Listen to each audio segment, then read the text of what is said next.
We're back with the Grumpy Old Gamer podcast. Hello, how are you doing? I'm Al, and I'm joined by the legend that is Tim. Well, hello there.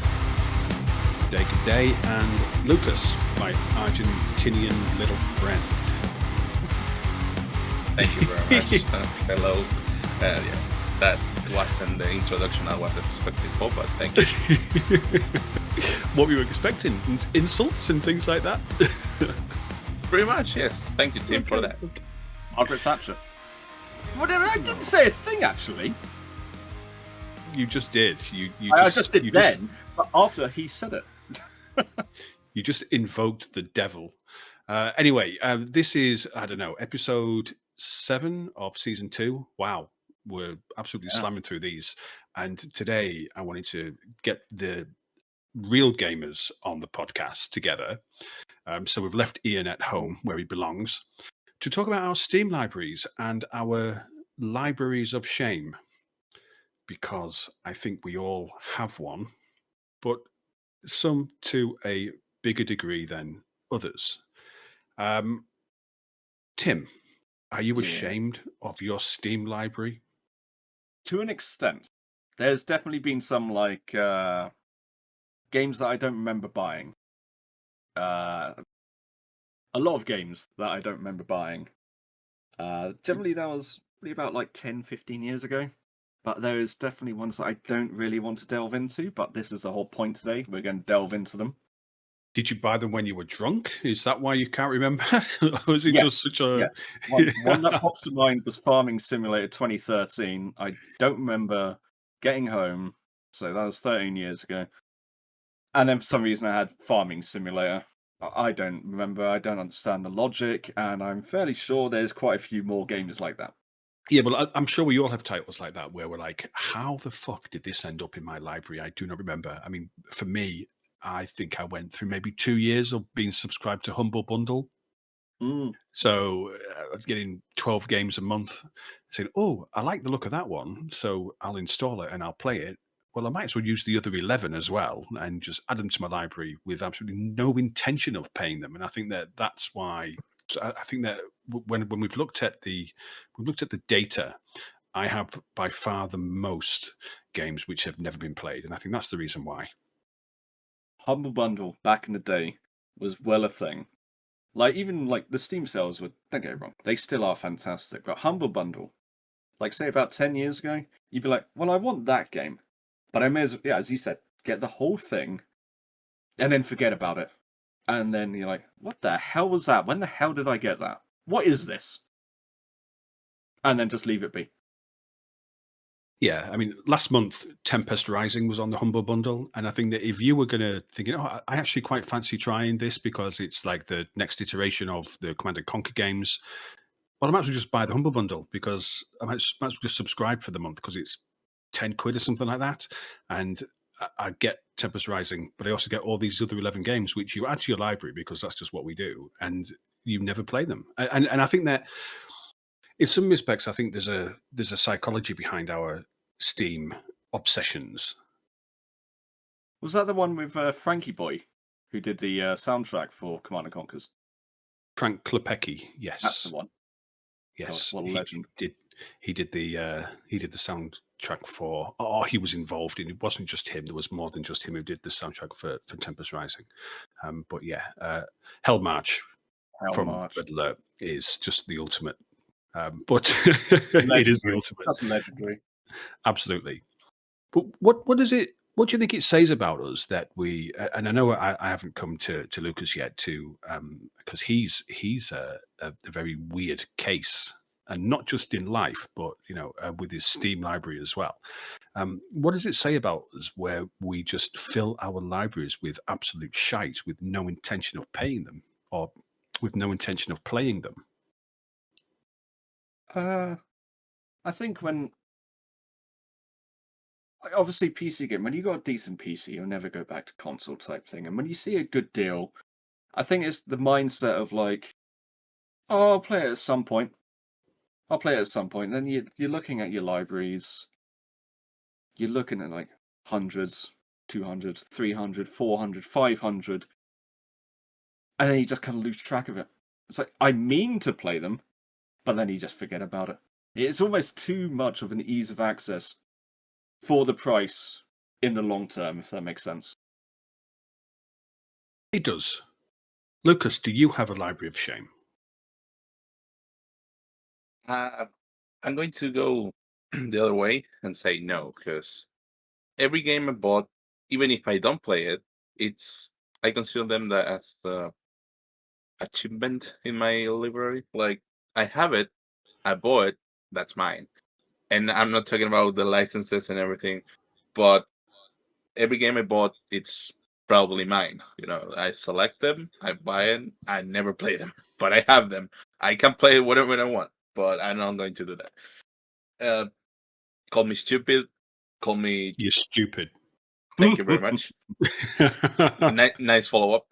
But yes, basically all the games I have, I select them to have them. So I can't say I have a shame. Some games I bought them before having a gaming PC, so I should start buying games to have them at some point play them when I was able to, and I never did. So maybe a little bit of shame, maybe. I understand exactly where you're coming from with that. I buy games that I've already owned. I want them on my Steam library. Even if I won't play them, I know that they're there. Like Christ, I got like, I wouldn't put it in shame. The latest one, Battlefield 6. I really enjoyed the beta. I was like, I want that in my Steam library. I don't want to play do the EA Play thing, but I know I've got it. When I do get the urge to play it, I can play it. And that was in December. Haven't played the damn thing. And these are small little things. It's the idea of you know that you've got it. Yeah, I've got it. I'll play it at some point, and then it never really turns around. Let's put it this way. I consider them as badges, like military badges. Like you have an award for having them in your library. Like, look at me, I have GTA San Andreas, the original. I have, I don't know, Mafia, first one, the second one, the third one. It's like, I have them. I have the entire collection of Resident Evil, if you like that, for example. And it's like, I have them. I'm proud in it, in my opinion. That just sounds weird to me, man. Sorry to say, that just sounds weird because it's not like now. This is a situation where, so I know that Tim has boxed games. I have boxed games, and I can see them. They're physical. They're real. They're there. You to say I have the Resident Evil collection, well, you don't. You just have a digital representation of that game in a digital library, which when you die, essentially disappears. So I don't know. It just seems a bit weird to me for you to say I have them when actually you don't. Can I just say this? As you said, yeah, we both got box games. Once again, sorry, we're all on webcam. You can see it behind me. I like to buy the games that I know I've got. Like, I can see all the boxes up there. They're never going to be able to be installed on my computer. Like, who even runs an optical drive these days? I like to know that those games are still ready to be on my computer, because if nothing else, they're there. Does that make sense? I can physically pick them up, and if I want to play them, they're there. Done. Easy. It does, and I don't want this to devolve into a previous discussion that we had when we talked about DRM and we don't own anything anymore and all that kind of stuff, because we covered that in great detail in whatever episode that was, and it's on the screen if you're watching this on YouTube now.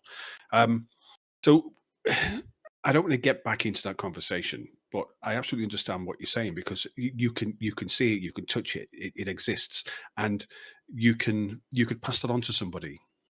It actually has real value. And I think that these Steam libraries, and I think mine really is, it's a weird situation, because it probably on the surface it looks like a library of shame, because I've got I think it was £550 worth of games that I've never played, and that's something which, if someone gave me £500 right now, I'd be over the moon. I'd be really, really happy. Yeah. And I'm sat there with £500 worth of games in my library that I've never played, and that's just kind of, it is shameful. But they're not real. They're just digital. They're just air. They don't exist. So I don't understand the pride. And I'm looking at Lucas when I say this. I don't understand the pride that you would feel in and say, "Oh, I've got this full collection." Well, you haven't. You've got access for as long as you have your Steam account and as long as Steam allows you to have access to them. They don't actually exist. Maybe because I never bought games. I mean, I bought CD games. It wasn't original though, but still.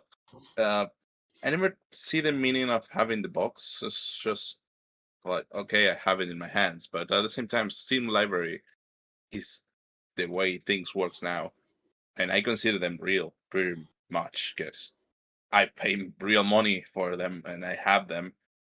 And of course, I can lose access to it, but then again, you can have a PlayStation 2 and then it get broken and you have to buy a new one. You can lose access to your games too. If it's a console game, if it's a PC game, like Tim said, you have to have an optical drive to install them. Not much people have that now, and it's old technology, in my opinion. And It is. gaming computer is going to evolve more and more, and maybe one day Steam is going to be obsolete too. It's going to be like no more Steam. I hope not. It's really like that, but it is what it is, right? Maybe it's a generational thing, and maybe this is where me being a genuine grumpy old gamer really kicks in here, and Tim the same, because like talking about the Resident Evil collection, you've got the full Resident Evil collection. Yeah. I don't have the full Resident Evil collection, but if I wanted it, I could get it. Tim has a boxed copy of Syndicate Wars. As an example, he might not. He might do. He might not. They don't make that anymore. He owns a particular product which nobody else or very limited people can have. And there's intrinsic value in that which you don't get in these digital libraries, because anybody can have whatever you've got on your Steam library. There's no exclusivity there. Whereas Tim's collection of box games is Tim's collection of box games which nobody else has. So do you see where I think it is a generational thing, because I think that we come from a generation where I remember going to the shop and buying a physical copy of a game, be that on Mega Drive. I mean, I remember going and buying cartridges for the Sega Mega Drive and for the Super Nintendo. And perhaps it's just a legacy of being ancient and grumpy that I still see the value in the physical, or in the physicality of owning those products. Whereas I do see the value in digital copies, because if I didn't, I wouldn't have however many games I've got in my Steam library. But it's a different feeling to own something physically than it is to say, hey, look at this list of data that I can download to my machine at any point when I want to. Because anybody can own every single Resident Evil collection, every single Resident Evil game on Steam. Anybody can own them, region specific, taken into account. But not everybody can own that copy of Syndicate Wars from the mid-90s, which is sat on a shelf. Yeah, gathering dust. But it's gathering our dust. It's like, oh, not ours, but it's there, and I know it's there. In this specific context, I think the value is more subjective. I mean, you can argue that if it's an exclusive box that no one has, you can charge that to a collector, for example, for more money. You can't do that in Steam. That makes sense. But I'm talking about emotional value more than actual money. Kind of, not that way. I can understand having the boxes. For you is the same feeling that I have of having the games in my library. That is like, I'm proud of them. I have them in the profile, like exposed to everyone to see what games I prefer to have in my top 10, for example. But it's more about proud of having them than more of value. It can be $10, it can be 20, but that's a bloody good game. That's what I'm going. Like, it's about having them anyway. Yeah, sorry, I was doing like the Spock thing badly. No, I completely get it. We just all did that in context. No, I understand completely. I like the idea of like, say, when it comes to older games, and I am with Al on this. Like when I remember getting like, no, I'm not gonna bring it out. But you used to get like big bloody manuals, and you'd get like a poster, and like it belonged to you, and you're like, ugh, slap that on the wall. What's that? I don't care. It looks great because I actually do care, but I'm not going to readily admit that. When it comes to like Steam games, I like the idea that they're there, even if I don't genuinely play them. Like I like that they're there, just in case. It's like in the day and age that we live in.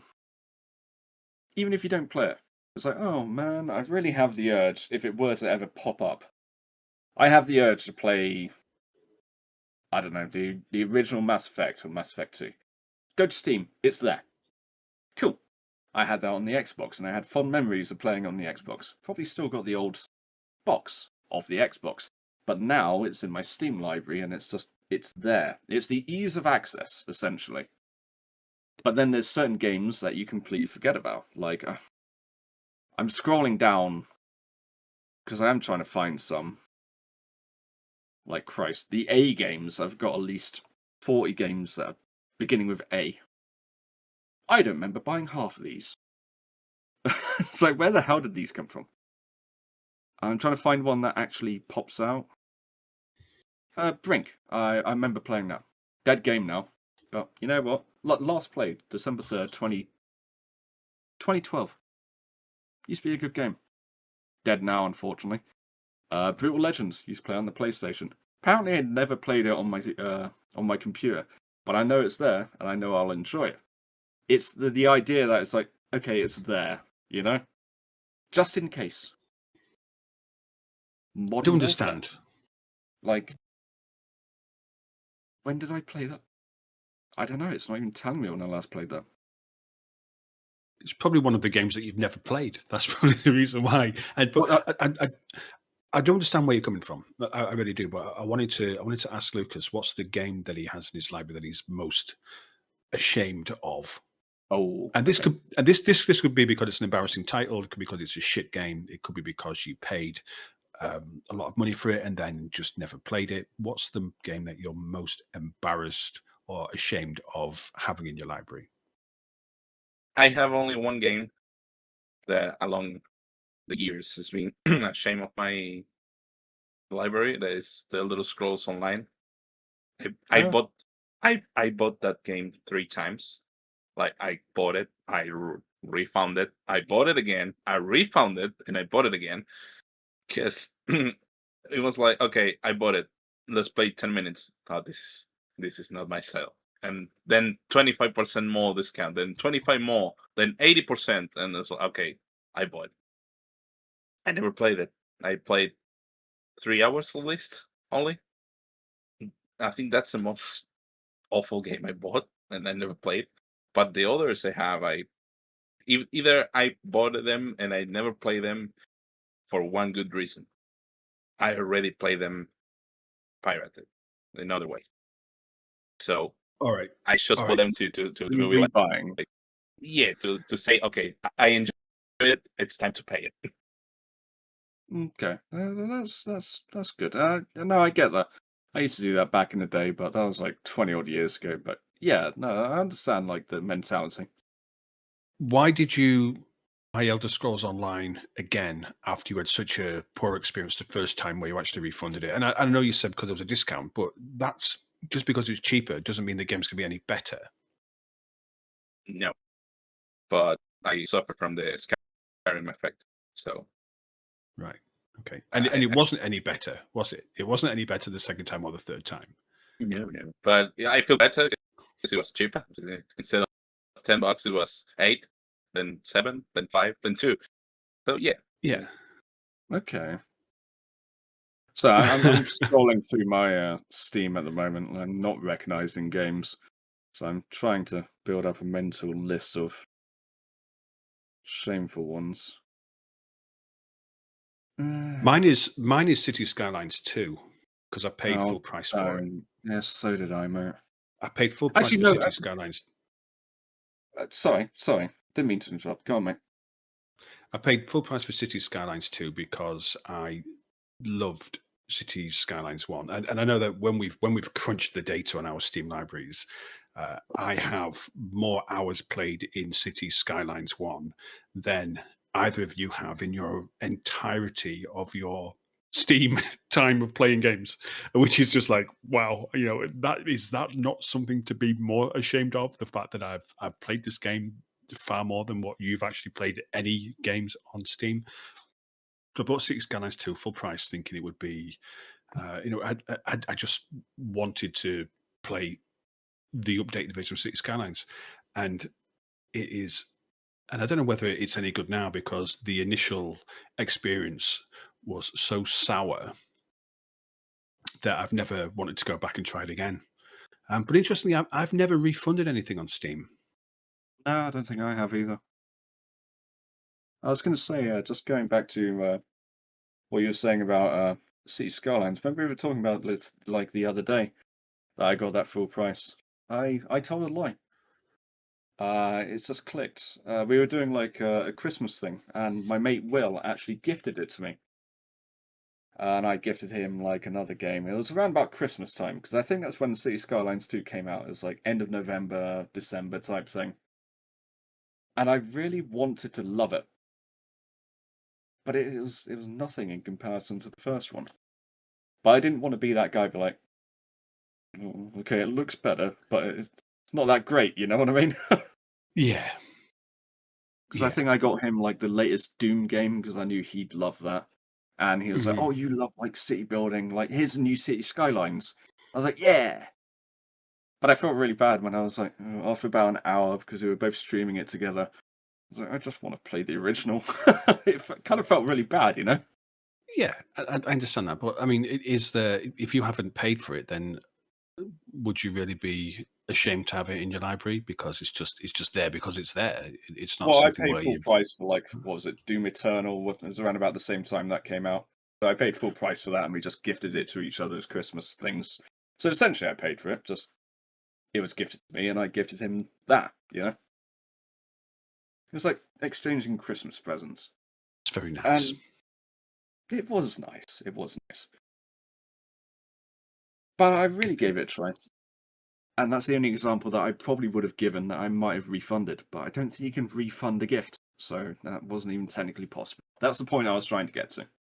Okay, so in preparation for this, we went to I think the website was SteamDB or something like that. I can't remember, but I'll stick it in the description of the episode so you can have a look at it. And it's I thought it was brilliant when I found it because you put your Steam username in and it gives you loads of data on your library. And Yep. when we've crunched the numbers, because I fed the numbers into a system and it's give us some really interesting results, and it's almost like and don't be offended, but Tim's Mr. Average here, aren't you, mate? Apparently so. Tim's Mr. Average, Can't because when even we went deny it. through when we went through this, I had the least number of games. Morpheus the most number of games. Tim's in the middle. I've played the least number of games of the ones that I own. Morpheus played the most number of games of the ones he owns. Tim's in the middle. It was just like it was just really weird to see. But one thing that really stood out in the data when we put it in there was free game hours, because I've played in total 25,632 hours on Steam. 6 of them were free games. Lucas has played 8,600 hours, and 3,200 of hours of those hours are free games. And Tim's 7,000 hours total. 2,000 of those are free games. What are these free games that you're playing, which are taking up all of your time? I'm just going to say this in my defense. For like probably about 10 years, because I got Steam as soon as it started, I was playing a lot of those games in offline mode. Doesn't change the fact about the games that I've played, but the hours may be askew. Oh, so the free-to-play games. Oh, yeah, okay, fine. For me, like, you know me, I love It's my a card cool games. story, bro. But No, no, no, no. All I'm saying is I nerded out more, and it's probably not showing the stats.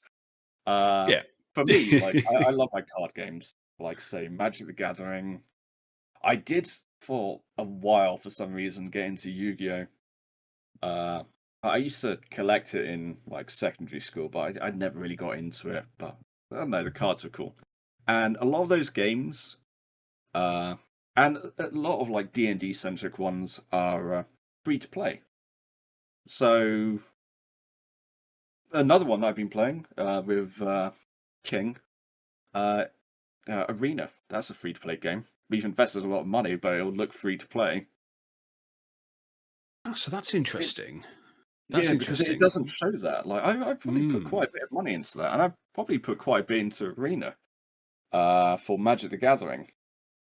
Because I remember like buying packs when they were trying to like really get the ball rolling with that. If you were to buy like say this is probably around about MTG 1920, so 2019, 2020. I think that's when it was rolling out. If you were to buy like say a commander deck, you could put in a code and you'd get that online. And I remember the other day when you were asking about like theory crafting. So you could literally have your physical cards, put it into the game, and then play online, and then mix and match, and then theory craft what you want to do in real life. So even if it is free to play, probably the amount of money I've invested into those kind of games is more than I would be if it was just to buy a game flat out. But unfortunately, the Yeah. games that I really like are free to play kind of games. And unless it's something spectacular, like what Valve tried to do with their silly card game that was an absolute dumpster fire, the majority of them are free to play. Well, it's quite interesting, really, because one of the other things that we found out from this website was the value of your library today, and Morphy wins with Yeah. £6,600. That's the value of his Steam library today, um, with 11 years on Steam. I'm second with £4,400, and that's with 20 years on Steam. Tim has been on Steam 11 months longer than I have. Mm-hmm. And his value is £1,900, Which which surprised me. is half mine. Yeah. But then when you factor in what you've said there, like with this arena shooter that you're playing and with Magic the Gathering as well, you're actually buying, you're taking advantage or being taken advantage of with the Mm-hmm. monetization of these titles. So you're actually putting money into them, but that isn't reflected in the value of your library. It sees No, this is a free game and adds no value to the library, but you could have put hundreds of pounds into that. I'm gonna use another example from like 2007. It wasn't even on Steam at this point, but even online, it now is, and that doesn't evaluate the amount of time that I spent on that silly game. Uh, I'm talking thousands of hours, uh, and that's subscription based. A lot of like games that I play, like especially like the older MMOs and stuff like subscription based. Obviously, that won't show. It would be the base value, and then it won't evaluate the rest that you're already probably putting into it, type thing. You know, which Yeah. is kind of interesting actually thinking about it. When you put your details into the website, which gave us all of the data for your Steam account, was there anything in there which surprised you? I mean, I didn't do it. Lucas over here did it for me. I just had to put my thing on public whilst I was playing Forza. But you've seen the results. I have seen the results, yes. Uh, And was- essentially, I was massively surprised about the value of my Steam account because I know a lot of the games that I've got on here. Even if I scroll down, like, going down, a lot of them they're not cheap games. Don't get me wrong. There was a lot from like Humble Bundle, or you get a bundle like say Dawn of War, for example. Like I've just got down to W, so you get Anniversary, Dark Crusade, Soulstorm, Winter Assault, all that kind of stuff. Space Marine 2 and all that kind of stuff.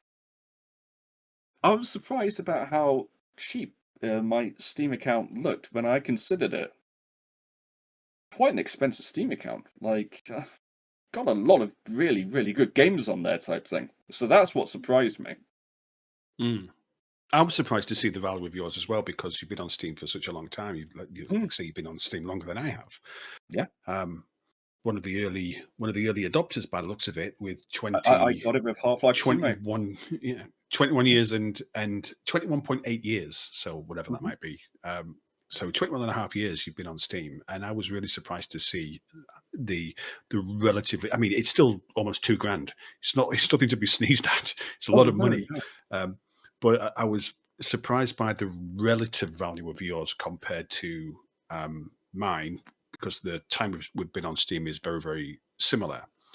But then compared to Morphy, I mean, is he a millionaire and he hasn't told us? Because he's got $6,500 worth of games on his Steam library, man. And I know he buys them with no intention to play them. But I was just really quite surprised. Well, it's not the other way around. Yeah. Although, is it because of regional prices? So has he paid $10 for a game, but when it goes onto this system, it's giving him the US price, which is $20 as an example? Could that be a reason why there's a difference in the value of the libraries? Morphy, sorry, I keep calling you Morphy, but Lucas, what do you think? Well, I wanted to stay in silence and remain cool, but you exposed me in front of everyone. The truth is, it used to be regional prices here. There was ridiculous difference between here and other countries. Then they changed that to the current regional prices that mostly has a difference between 10 and 20% in price. For example, if you have a game that costs $60, here is 40 or 50, depends what Valve decides. But yes, the amount of games I bought is because they used to be really cheap. We're talking about, I don't know, $5 for a game that cost 50 back in the day. It was like, I'm talking full price with discounts. It was more than ridiculous. So you were just taking advantage of that? No, it's not taking advantage. It's just, no, but you were taking. I don't mean it in a negative way. You weren't. That was the system. So you're like, well, I might as well just buy the game because it's $5 rather than $50. So I'm going to buy it. Of course I am. And did that maybe inform some of your purchases? Because it was like a case of, I don't really intend to play it, but I can't really pass it up at those prices. And I'm going to come to Tim. Is this something which applies to the Steam sales, where you say, oh, I've always wanted to play that game, it's 80% off, I'm going to buy it, and you have no intention of playing it, but you just, it's one of them situations like, I can't not pass up this opportunity? And Tim, how many times have you done that? Because I bet you've done that a lot. Now this is exactly what I was about to say. So we've had our stuff evaluated today. The first day of Steam spring sales. And there's been massive, massive reductions. So I'm not entirely sure if that, like, in the long term, devalues, like, the profile. But I was just thinking about it, because, like, the top, like, favorites right now. So, Cyberpunk, it's not installed. I've got my thing to games that aren't installed. So, F1 this, F1 that, F1 that, GTA 5, the Call of Duty. I hate to say it, but COVID was a thing, and it was the only thing that people were playing. I've got like 3 or 4 of them. They were like 60 quid each. The top 3 games that I'm looking at right now, if it went for a sale, that's probably about 300-400 quid. Maybe this could be an interesting follow-up thinking about it. If we reevaluate our Steam library after the spring sale is done, if there's any change, because I don't know, everything's on sale at the moment. Actually, I was about to mention that. Right now, if you check again, because we did the check before spring sales. So if you do it now, the prices are completely different. So yes, it affects because the account value, we are not looking at that. We are looking at the today's prices. So today prices is less than half for me. It's like And 3,000 mine was instead done of today, 6. wasn't it? No, it was just before Steam decided to put the spring sales. Oh, no, So the Steam bloody sales timing. were on, mate. When I was playing Forza, I was looking through the Steam sales. That's when I gave you the profile information. Oh, maybe you're right then. Yeah, Yeah. we have to recheck that because your information is off balance Oh yeah, no, compared to I've us. privatized it again now, mate. But yeah, no, I was thinking like maybe they'll have like a balance type thing. But Imagine now checking after spring sales, £10,000 in your Steam account. Yeah, that's going to be something. sounds a little bit more realistic, but yeah. No, it's interesting. Like, obviously, the market price in Steam is fluctuating all over the place, as is everything when it comes to like. I mean, I'm sure probably Epic and others. Well, fuck Ubisoft. We don't care about them. They'll probably put it on Steam anyway. We'll just ignore that. But prices are probably fluctuating all over the place, to put it bluntly. No, it's quite interesting that you say that about the libraries, about the sales, because I loved. Do you remember playing Dead Island? Did you ever play Dead Island? It came out Yeah. shortly after Left 4 Dead, Yeah. and I thought it was brilliant, and it was great. And then, have you ever played Dying Light, which I think it's Yeah. similar and it's from the Yeah. same company? And I remember seeing this game when it came out in 2015. I was like, oh, I really fancy playing that. I might give that a try, but then never did. In the spring summer sale, so in the spring summer sale, in the spring, There's so many.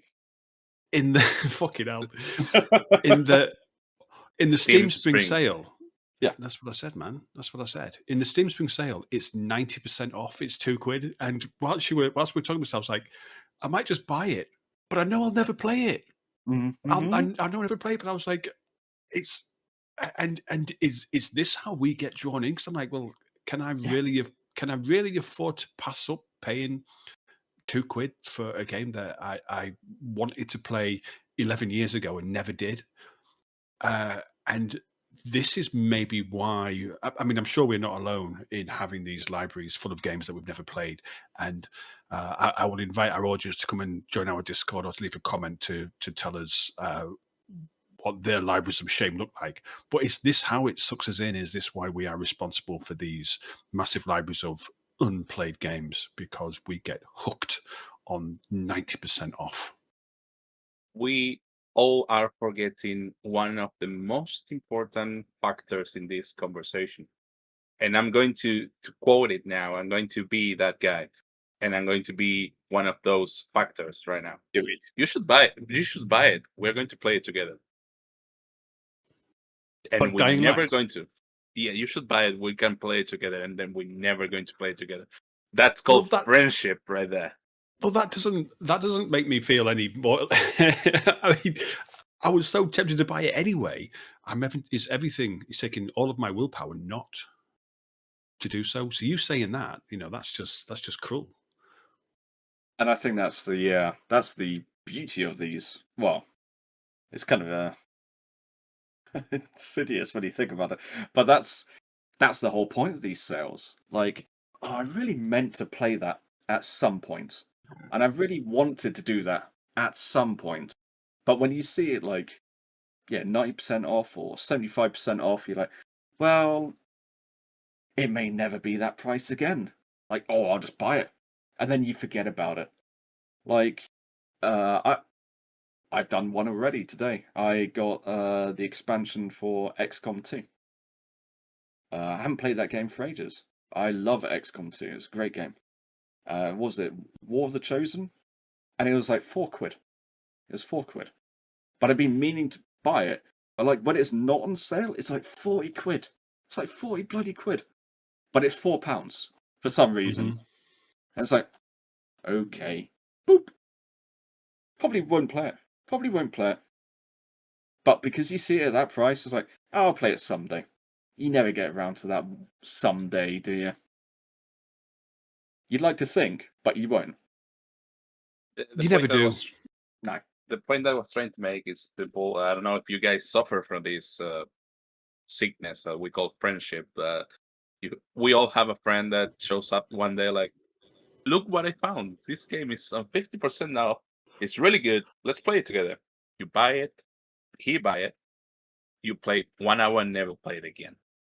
That's Yes. another classic Steam move library, like thing that every gamer has. A little bit of shame maybe because it wasn't your idea. It was your stupid friend's idea. And then you're like, fuck off. We used to have this. I'm not plugging a Dharma, but we're all in it. There was this person called Phil, and he meant well. He did mean well. But we used to call like every week it'd be Phil's game of the week, and be like, "Oh, guys, this is the best thing ever, best thing ever." And we'd buy it if it was on sale, and within like I don't know a few days, might have a few hours of it, and then it'd be dead to the world. Never play it again, type thing. And it just got to the point of irritation. It's like to the point where people started ignoring it because it was like, okay, it's just going to be one of those spontaneous things, and it's silly. We bought a game that we're not going to play ever again. It's just silly, you know. It is, but we all do it a lot. Yes, we do. Lucas, was there anything in your data that stood out that surprised you? Yes, the free time play because doesn't make much sense. I like I said before to you personally, I have a game I played 1.5 thousand hours. It's a free game, but that's it. I don't recall playing other games. Maybe I'm mistaken, and maybe it's like we talk about Rocket League being free to play, then Counter-Strike being free to play. Maybe that helps. I don't know. Okay. Have you ever had? It may not like go up to my hours because generally I have like offline. But when you get that game and it's like maybe it's not taking much of your computer and you forget it's there.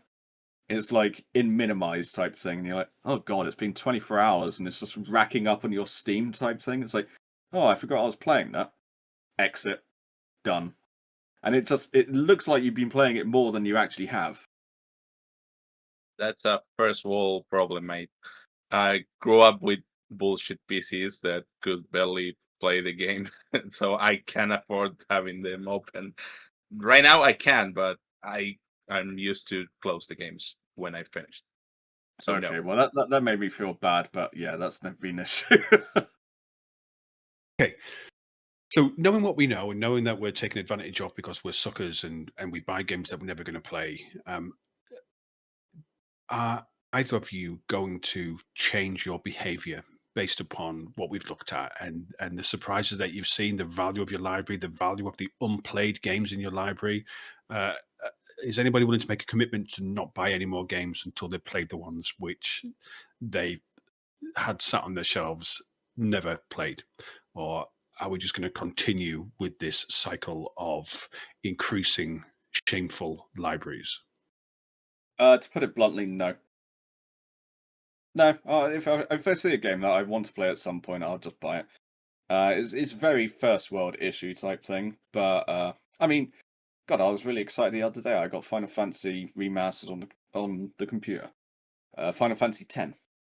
The reason I brought it because I played the crap out of it on my PS, and I've still got it up there. It's going back to what we were talking about earlier. Will I play it at some point? Yeah, potentially. Will you play it at Knowing some point, though? that it's there, I like the idea that I know it's there. Because I don't think you'll ever play it. I think I will. But I was saying that on Tuesday and Monday. But yeah, shut up. Yeah, yeah, but this is the thing. We convince ourselves that we are going to play these games. I look at Dying Light and I convince myself that if I buy if I Dying buy Light. Dying Light, I convince myself that I'm going to play it. But deep down, I know that I never will. But then I'm like, well, it's only £2, and I might play it. But deep down, I know that I never will. So the situation, it just rolls on and it just gets larger and larger. And you're exactly right. I mean, that was the remaster of 10 and 10.2. We'll ignore 10.2 as crap. That was like £7. But when you see a game that you know, like for example, you meant to play it back in the day, but when you see it for like £2 or £3, like come on, that's far less than like getting a pint type thing. And like it's almost like rationalized. Like, oh, I could go to the pub, blah blah blah, or I can get this game and I'll play it at some point, and then you never do. But then you know it's there. It's like, oh, okay, it's there. It is silly, isn't it? Because it gets to the point where like it's so cheap, it may as well be free. But because you've invested, you're like, eventually, you know. Absolutely. Any final thoughts before we wrap up? Oh, I'm ready to go on for quite a bit. But go on. Yes. Two things. First of all, you should buy it. We can play it. And But you just said second, you should buy it and we could play, but then you're not going to play. So why would I? How can I trust you now? Oh no, Um, he did say he's going to play it. I'll listen back that's because I'm the sure he said I'm going to play. Then he said, but then I won't.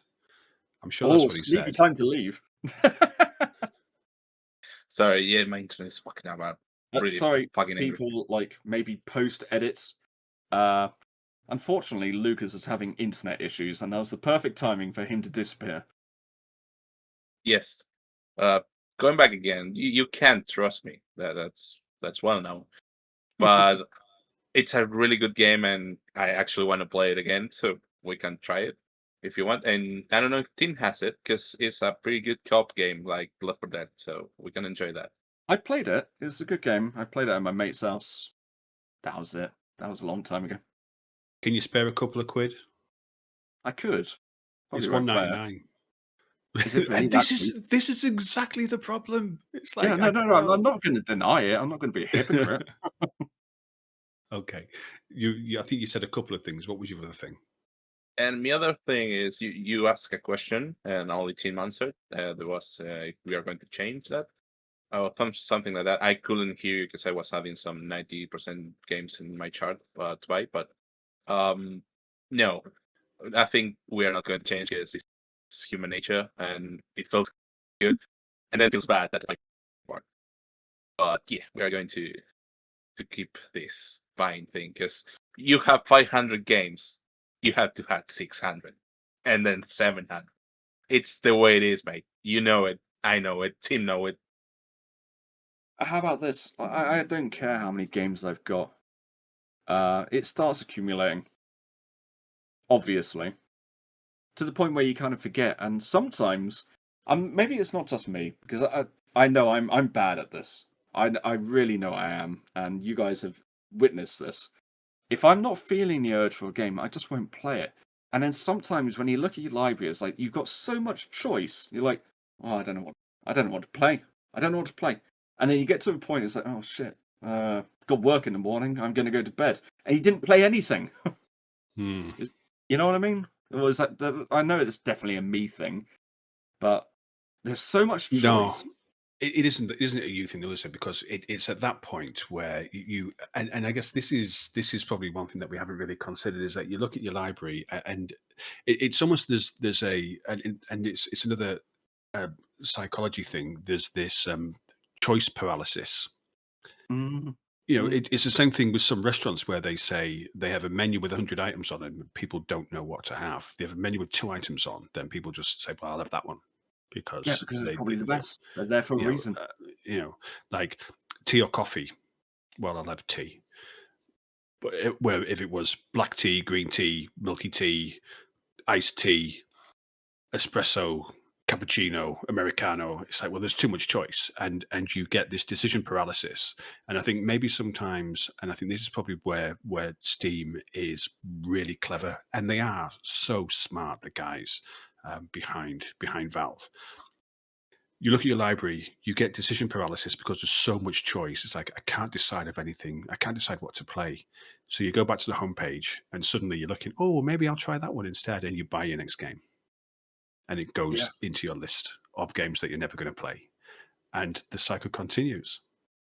Either that, or you have a game that you played when you don't know what to play. It's like, okay, I'm going to play this until I realize what I want to play, and then you play 8 hours straight, and it's like, okay, I'm going to bed. And you realize you just keep playing the same game again once. Tomorrow is going to be the same, and it's going to be the same next week. And you have 2,000 hours in that awful game that you hate, because probably it's a competitive game like Rocket League. I can say that. I can say that I hate it, but I have 3,000 hours almost. So How about like Counter-Strike, something like that as well?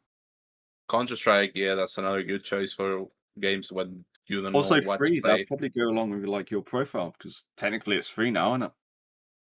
Yeah, I'm not sure if that counts, but it's free. Yes, it's free. So that's another 2,000 hours on. So Well, we'll leave it there, all right, because Okay. we're out of time. So thank you, Tim. Thank you, Lucas, for joining me to embarrass me about and I haven't talked about the games that I played the most, which is kind of my saving grace. But, you know, Can I just send in this to end embarrassment? There's about 250 games in my Steam library that I have actually had nothing to do with, so don't worry, it's fine. And the other ones that maybe I have, maybe 100 of them, maybe a minute in type thing. So that's my wall of shame with Steam. well, that's all we've got time for. So, Tim, thank you very much for coming and chatting to me about this. Lucas, thank you as well, I guess, begrudgingly. It's always nice to have you guys on. And of course, we didn't bring Ian on to this episode because Ian is a bit of a virgin when it comes to Steam. And I think he's got maybe 4 games and that's it. But next time he's on, we can ask him about it. But that is the end of our show. So thank you very much for tuning in. Thanks very much for listening. Do me a favor, share this with somebody you think might also have a library of shame that they really don't want to talk about, and leave a comment to tell us how many games you've never played, how many games you have played, and how much your Steam library is worth. This has been the Grumpy Old Gamer. Visit us at gog.fm. That's how you would get in touch with us if you want to do that. All the links are on there, Discord, social media, yada yada, everything. Thanks so much for listening, and we will see you next time. Bye-bye. Bye.